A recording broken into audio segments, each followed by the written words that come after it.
स्वप्नातील घराचं नातं असतं मायेचं, आपुलकीचं. मोनिता ग्रीनव्ह्यू सिटी घेऊन येत आहे एनए प्लॉटचा भव्य प्रकल्प.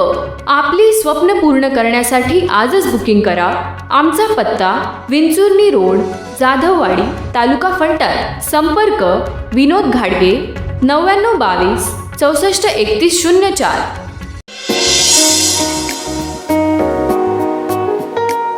हे आहे आपल्या हक्काचे चॅनल आणि आपण पाहत आहात चाणक्य न्यूज मराठी.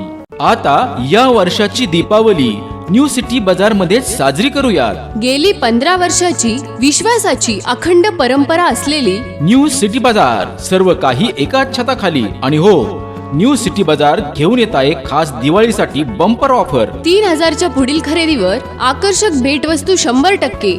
मग वाट कसली पाहताय? येताय ना आपल्या दीपावलीची खरेदी करायला न्यू सिटी बाजार मध्ये. आमचा पत्ता न्यू सिटी बाजार, डीएड चौक, फलटण. संपर्कासाठी मोबाईल 9822 38 23 77. की मराठा आरक्षण हे द्यायचं असेल आणि न्यायालयात जर टिकायचं असेल तर ज्या गोष्टी मराठा आरक्षण नाकारताना कोर्टाने सांगितलेल्या आहेत त्या गोष्टी व्यवस्थित करून मग मराठा आरक्षण दिलं तर ते कोर्टात टिकेल. कोर्टाने सुरुवातीपासून सांगितलंय की जर इंदिरा साहनी केस जी आहे ज्याच्यात 50% वरती आरक्षण देता येत नाही, परंतु त्याला अपवाद असा आहे की जर तुम्ही तुमचं आर्थिक आणि सामाजिक मागासलेपण सिद्ध करू शकलात आणि हा इम्पेरिकल डाटा जर तुम्ही व्यवस्थित कोर्टात सादर करू शकलात तर त्याला तुम्हाला अपवादात्मक तुम्हाला आरक्षण मिळू शकतं. आणि हे आरक्षण देण्यासाठी मागासवर्ग आयोग गठीत करून मागासवर्ग आयोगाने महाराष्ट्राच्या व्यवस्थित अभ्यास करून व्यवस्थित डाटा दिला आणि तो कोर्टाने मान्य केला तर हे आरक्षण टिकेल.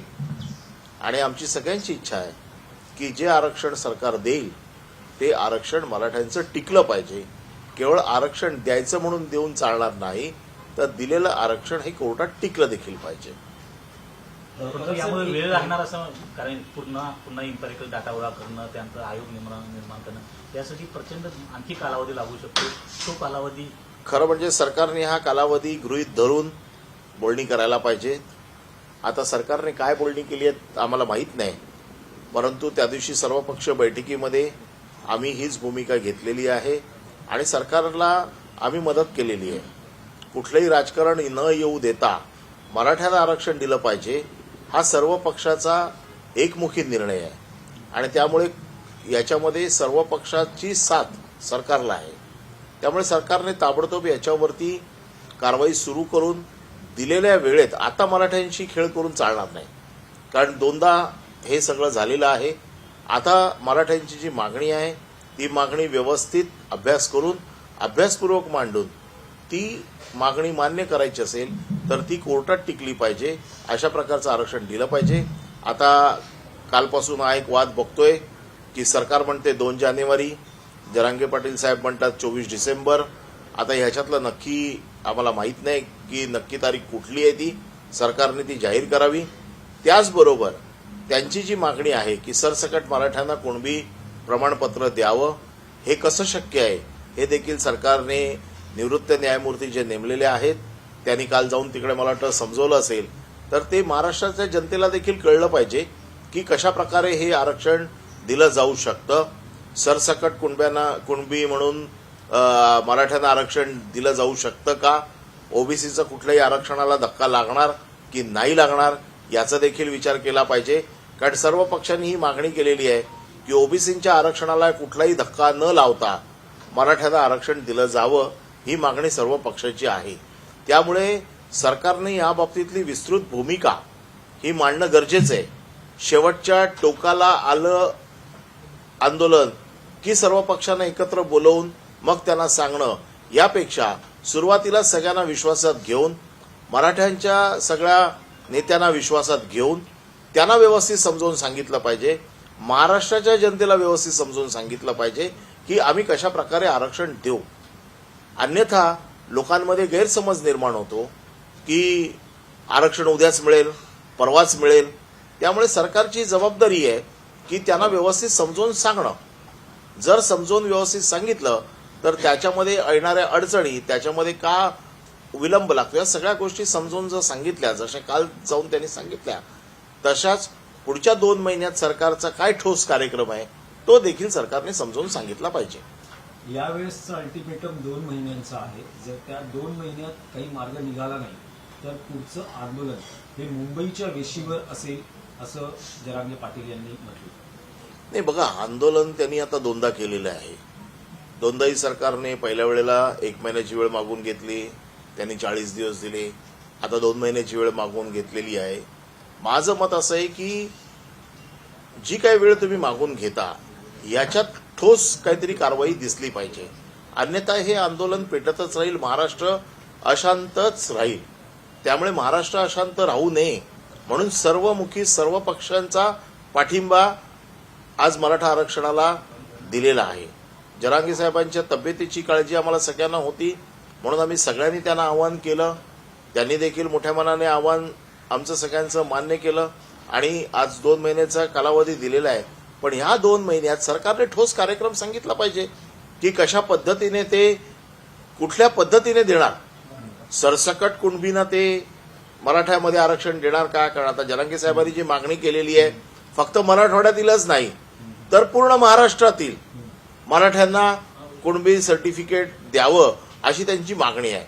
सरकारला हे शक्य आहे का? आणि असेल तर कशा पद्धतीने शक्य आहे हे सगळं सरकारने आता मोकळ्या मनाने सांगितलं पाहिजे. आंदोलकांवरचे गुन्हे मागे घेण्याची ही मागणी आहे, तर त्याबद्दल काय सांगणार? आंदोलकांवरचे गुन्हे मागे घ्यायचे यांनी मान्य केलेलं आहे. पहिल्या आंदोलनामध्ये सरकारने मान्य केलेलं आहे की आम्ही आंदोलकाचे गुन्हे मागे घेतो, पण ते देखील अजून घेतलेले नाहीयेत. त्यामुळे सरकार जर बोलत असेल एखादी गोष्ट तर त्याचं कृतीमध्ये उतरवणं, ते बोलणं हे सरकारची जबाबदारी आहे. उदय सामंत यांनी टीका केलेली आहे की जरांगे पाटील यांचं आंदोलन बदनाम करण्याचा आणि ते पुढढकलण्याचा जो हेतू होता, बदनाम करण्याचा होता, ते विरोधकांचा होता, खास करून ठाकरे सरकारचा, ठाकरे यांचा. आणि त्यामुळं कालचं आंदोलन मागे घेतल्यामुळं हे सगळं सपशेल अपयशी ठरलेलं आहे. माझं म्हणणं असं आहे की गृह खातं त्यांच्याकडे आहे, त्यांना शोधणं सहज शक्य आहे. आरोप करणं, फक्त विरोधकांवरती आरोप करण्यामध्ये स्वतःची कातडी वाचवण्यात काही अर्थ नाही. सरकार त्यांचं आहे, त्यांनी शोधावं. हे आंदोलन बदनाम करण्यासाठी कोणाचा पुढाकार होता किंवा आणखीन काय होतं का याच्यामध्ये नावं येतील बाहेर आणि ती नावं जाहीर करावीत त्यांनी. परत सर, यात आणखी राजकीय आरोप प्रत्यारोप सुद्धा आता पाहायला मिळत आहेत. नितेश राणे यांनी पत्रकार परिषद घेऊन आणि ट्विटच्या माध्यमातून उद्धव ठाकरेंवर आरोप केलेला आहे की राज्यात इतकं मराठ्यांचं आंदोलन पेटलेलं आहे, जरांगे पाटील उपोषणाला बसले असतानाही उद्धव ठाकरे कुटुंबियांसह खानसाम्यासह देहरादूनला मजा मस्ती करण्यासाठी गेले. बघा, नितेश राणेंच्या फडणवीसांवर टीका करतात की ते छत्तीसगडमध्ये प्रचाराला जातात, राज्यातलं वातावरण बिघडलं असताना. सुरू करा दिवाळीची तयारी, श्रीराम बाजारमधूनच करा खरेदी. कारण थोडी थोडकी नव्हे, यावर्षी आहेत तब्बल 16,887 बक्षिसांची आतिषबाजी. Honda Shine, Honda Activa, smart HD TV, fridge, washing machine, आटा चक्की, सोन्याच्या अंगठीसह एकूण 16,887 बक्षिसांचा हंगामा. याशिवाय 2,000 रुपये आणि त्यापुढील खरेदीवर शॉपिंग बॅग फ्री. श्रीराम बाजार फलटण. तर कसं काय उद्धव ठाकरे सुद्धा असं वातावरण असताना उद्धव ठाकरे आता मुख्यमंत्री नाही आहेत. आता ते सर्वसामान्य एका पक्षाचे, शिवसेना पक्षाचे पक्षाध्यक्ष आहेत. जरांगे पाटलांच्या बाबतीमध्ये सगळ्यात पहिले मला वाटतं शरद पवार आणि उद्धव साहेबच जरांगे पाटलांना भेटले, त्यांची चौकशी केली. दुसरी गोष्ट, त्यांच्याशी आमचा संपर्क आहे. आम्हाला काल त्यांनी सगळ्यांना सर्व पक्ष बैठकीला पाठवलं. हे काल आंदोलन संपताना ते मुंबईतच आहेत, मुंबईतच होते. या सगळ्या गोष्टी नितेश राणेंना माहीत नाही आहेत. एक लक्षात ठेवा, आणि नितेश राणेंच्या या प्रश्नांना किंवा त्यांच्या टीकेला उत्तर देण्याची आम्हाला काही गरज वाटत नाही. आम्हाला आमचं काम माहिती आहे, काय करायचं ते, आणि आमचं काम आम्ही व्यवस्थित करतोय. अपात्रता सुनावणीच्या दरम्यान आपण पाहिलं तर अध्यक्ष गेल्या काही सुनावणीमध्ये दिरंगाई करताना दिसत होते, मात्र काल उलट दिसत होतं. निर्णय देण्याची आता त्यांना घाई लागली असं एक चित्र चालू होतं सुनावणी दरम्यान. नेमकी काय घडली? अपात्रतेच्या सुनावणीच्या बाबतीमध्ये सुप्रीम कोर्टाने आता 31 तारीख नक्की केलेली आहे. 31 तारखेला निर्णयासकट त्यांना 31 तारखेला हे प्रकरण संपवायचं आहे. त्यामुळे त्यांच्या रिशेड्यूल कार्यक्रमाप्रमाणे त्यांनी काल सुतोवाच केलाय की मी 21 डिसेंबरपर्यंत हे सगळं प्रकरण संपवीन. आणि त्या दृष्टिकोनातून त्यांनी नवीन टाइम टेबल त्यांनी बनवलेलं आहे. आणि मला असं वाटतं की सुप्रीम कोर्टाच्या आदेशाचा ते आदर करतील आणि हे प्रकरण लवकरात लवकर संपवतील. परत साहेब, यात टेक्निकल मुद्दा असा आहे की मध्यंतरी जे देवेंद्र फडणवीस यांनी मत व्यक्त केलं होतं की समजा जर एकनाथ शिंदे अपात्र ठरले तर आम्ही त्यांना विधान परिषदेवर नेऊ आणि त्यांना आम्ही मुख्यमंत्री करू. तर तांत्रिकदृष्ट्या हे शक्य आहे का, यामधला काही तुम्ही भाग सांगू शकता?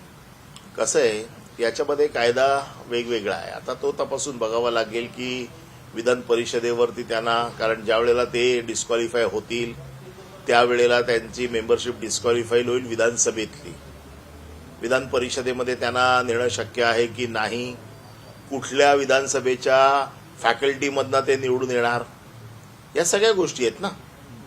राज्यपाल म्हणून नियुक्तीमध्ये निवडून येणार का आमदारकीचा कोणीतरी राजीनामा देऊन कोणाचा तरी एकाचा बळी घेऊन ते निवडून येणार.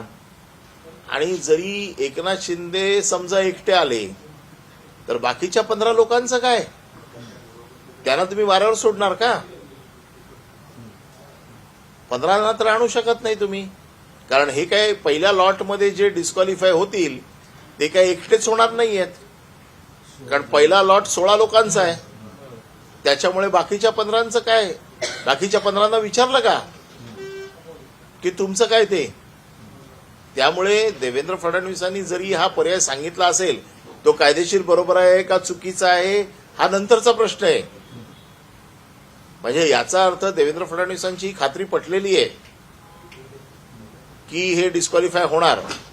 आणि समजा त्यांना आणायचं जरी ठरलं तरी मग बाकीच्या ज्यांनी त्यांच्यासाठी त्याग केला असं म्हणतायत, उठाव केला, बंड केलं, त्या बंडखोरांचं काय, उठावखोरांचं काय? त्यांना तर मुठमातीच मिळेल. पण हा निलंबन कालावधी 6 वर्षांचा राहू शकतो कसा आहे? नाही, हा निलंबन कालावधी त्यांची टर्म संपेपर्यंतचा असेल. असं बोललं जात होतं की 10व्या सूचीनुसार जर निलंबन झालं तर जेव्हा सुनावणी सुरू झाली त्याच वेळी जर ह्यांना निलंबित केलं असतं तर त्यांचा एकच टर्म निवडणुकीपासून ते वंचित राहिले असते. मात्र आता जर निर्णय दिला तर त्यांचे 2 टर्म मिस होत आहेत निवडणुकीपासून. मग जाणून बुजून दिरंगाई केली जाते. याच्या बाबतीमध्ये सगळ्या गोष्टी तपासून घ्याव्या लागतील. आत्ता जर तरची भाषा करण्यात काही अर्थ नाही. हे सगळं आता जसं जसं पुढे जाईल प्रकरण तसं तसं वेगवेगळ्या स्तरावर जाईल. त्या वेगवेगळ्या स्तरावरती त्या त्या वेळेला त्या त्या परिस्थितीचा निर्णय घेऊन निर्णय करावा लागतो.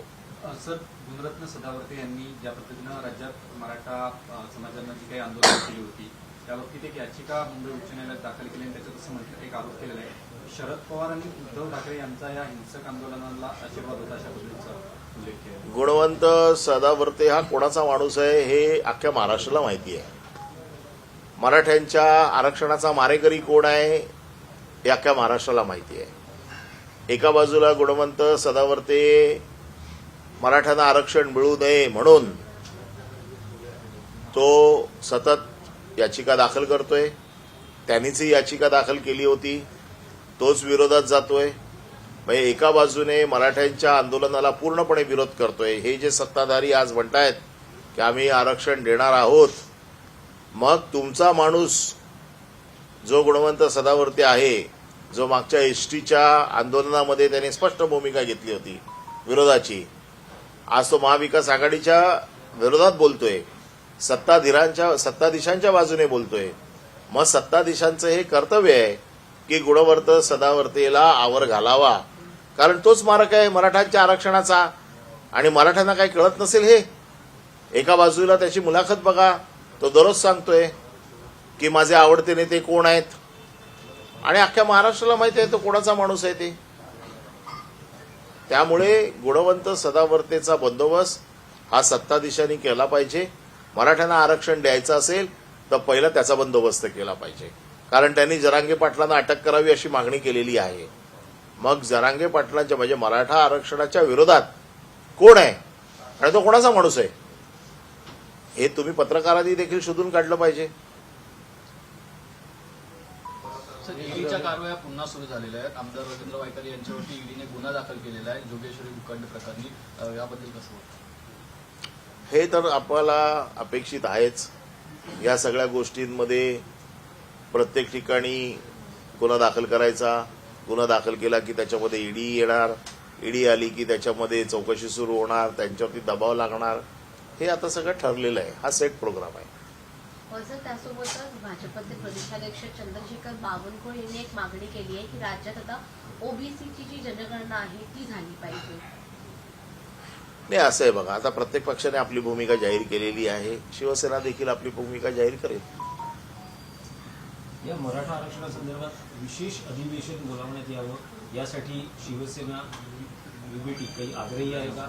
मुख्यमंत्री विशेष अधिवेशनामध्ये काय होणार? चर्चा होईल. पण माझं असं मत असं आहे की विशेष अधिवेशनच्या अगोदरच मराठा आरक्षणाच्या बाबतीमध्ये सर्व चर्चा होऊन एकमुखी ठराव झालेला आहे. विशेष अधिवेशन घेऊन राज्य सरकारच्या हातात असलेल्या गोष्टी याच्यावर विशेष अधिवेशनामध्ये चर्चा होऊ शकते. केंद्र सरकारच्या हातात असलेल्या गोष्टी त्याच्यात राज्य सरकारच्या हातात असलेल्या गोष्टींवरती इथे चर्चा होऊ शकते. तशी केंद्र सरकारच्या हातात ज्या गोष्टी आहेत त्याची चर्चा होईल. अधिवेशन घेऊन त्याच्यावर चर्चा झाली पाहिजे आणि या अधिवेशनात राज्य सरकारने आपला कार्यक्रम सांगितला पाहिजे की नेमकं आम्ही कशा पद्धतीने आरक्षण देणार. त्यामुळे विशेष अधिवेशनामध्ये हा विषय नक्कीच येणार. आमचं मत असं आहे की अगोदरच, परंतु आता असं कळतंय की 8 तारखेला काहीतरी वेगळं त्याच्या बाबतीमध्ये बैठक घेऊन एक दिवस फक्त याच्यावरच चर्चा होईल अधिवेशनामध्ये. त्याच्यामध्ये सरकारने समोरून सांगितलं पाहिजे की आम्ही कशा पद्धतीने हे आरक्षण देऊ शकतो. आमच्याकडे modular kitchen, modular furniture and furniture with SS kitchen trolleys बनवून मिळतील. फलटणकरांना मॉड्युलर आणि ग्लोबल बनवणारं एकमेव हक्काचं दालन ग्लोबल किचन. पत्ता सजाई गार्डन शेजारी, नाळेमळा, जाधववाडी, फलटण. संपर्क रोहित शेंडे, मोबाईल 73 87 38 11 21 आणि सचिन टेंबरे, मोबाईल 98 50 19 70 92. प्रसीद प्रसीद प्रियं व्यंकटेश प्रयच्छ प्रयच्छ. वा, हे स्तोत्र ऐकल्यावर कसं प्रसन्न वाटतंय. तसंच प्रसन्न वाटतं जय हिंद कलेक्शन मध्ये आल्यावर. प्रशस्त, अद्ययावत आणि सुशोभित शोरूम, तसेच भरपूर कपड्यांची हवी तेवढी व्हरायटी. सर्व नामांकित कंपन्यांचे शूटिंग, शर्टिंग, युवतींसाठी Punjabi dress, fancy dress material आणि दसरा दिवाळीसाठी खास ऑफर. कोणत्याही साडी खरेदीवर 50% सूट, तसेच लहान मुलांच्या खरेदीवर 30% सूट. सर्व काही मिळण्याचे एकमेव ठिकाण Jai Hind collection readymade men's wear, Mudhoji high school समोर, फलटण. बंगला हवा तर प्लॉट ग्रीन व्ह्यू सिटी मध्येच हवा. फलटण शहरापासून अगदी थोड्याच अंतरावर असलेले ग्रीन व्ह्यू सिटी हीच ती वेळ योग्य प्लॉट घेण्याची. Green view city, Kurwali, Khurd. Booking संपर्क विनोद भाडगे, मोबाईल 99 22 64 31 04.